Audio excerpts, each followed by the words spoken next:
So you wrote the guide, the Poetry Lab, a curriculum guide for facilitators, employing the use of group work, writing circles, and the therapeutic use of poetry with youth.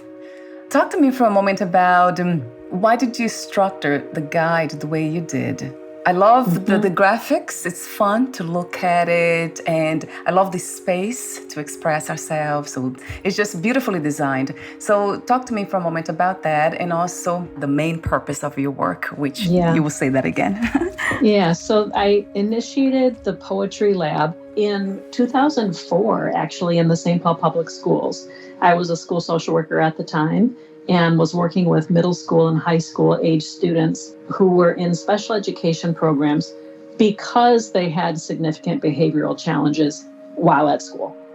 And I was convinced that, back to that, my philosophy, that when young people are seen, heard, and understood, very likely they can slow down and probably have more behavioral success. And oftentimes in special education programs in the school systems, it's very much about a behavioral approach, like, reward systems and sticker charts, and trying to control essentially young people's behavior in that sort of behavioral model.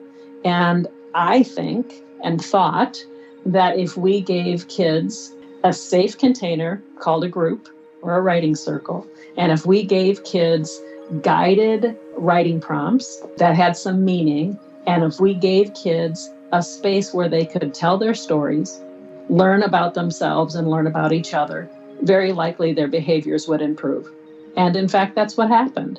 Young people with really significant behaviors at school that interrupted their abilities to be successful at school, when they came to the Poetry Lab once a week for an hour, and we created an environment that begins with this statement. We always began our groups with the opening statement. Everyone in the circle is equal. No one's voice is more important than anyone else's. Everyone in the circle is a teacher. Everyone in the circle is a student. Everyone has his or her turn to speak. When someone is speaking, all others listen. The circle is sacred and special. When we gave kids that context and set up guidelines, expectations, group norms, where people knew that respect was the ticket, was the key, and that there was no way that you could do it wrong. I didn't care how kids spelled things. Poems don't have to rhyme. That they never had to read out loud if they didn't want to, and that there would always be a space to read out loud if they wanted to, and they would be guaranteed that the only thing the listeners would say was something respectful about what they liked about what the student wrote or said or how they said it. And with guided prompts that were really built on an arc that began with all things related to themselves. And when the group became more connected and cohesive and safe, we would open our writing prompts to ideas related to community, asking a teenager to look up from themselves and look around, who came before you, who are your people, who's in your neighborhood. And then when the group became even more cohesive, be ready to hold more challenging prompts about race, class, sexuality, current events. And then always towards the end of the group experience, after like 8 to 12 weeks, we would always be writing about future and hope. The prompts were guided and deliberate on that arc of self to community to future hope.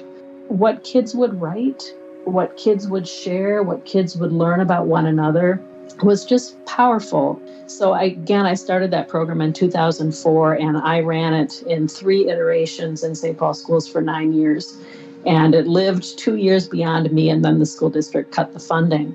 I never wrote it down. I never wrote down that model. And I'm just a really strong believer in the power of poetry, the power of deliberate therapeutic use of things like music, dance, drama, literature, poetry, spoken word as a healing tool and as a tool that would help young people be successful in the school environment. I always say to my folks that I train in this model, if you give a kid a pencil or a pen and a piece of paper and ask them to tell you about their lives, Well, you better be ready because they will. Can you hold their stories? And can you hold their stories in a way that ensures their safety and ensures your support to help them grow emotionally and socially, as the intention of the Poetry Lab is all about, is supporting young people's social and emotional health and well-being. So I was excited finally to sit down with a friend of mine who helped me dramatically put this 150-page guide together. And I'm going to be hosting some live trainings and some hopefully on-demand webinar trainings to train facilitators to implement this model in their school systems or their communities. That's kind of where I'm headed at this point, and I'm excited to have this guide real. It exists now. Yes, it does. I love your work.